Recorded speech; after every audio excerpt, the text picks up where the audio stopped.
সোজা করো ওই দেখতে ও হ্যালো গাইস, গুড মর্নিং। তোমরা সকালে যে যেখানে আসো আশা করি ভালোই আছো, আমিও ভালো আছি। এখন বাজতে চলছে 8:15। আমার ভিডিওটা এখন থেকে স্টার্ট করতেছি।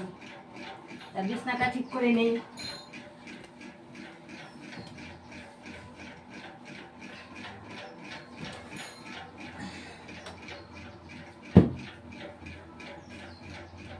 ঝাড়ুটা তো আনি নেই।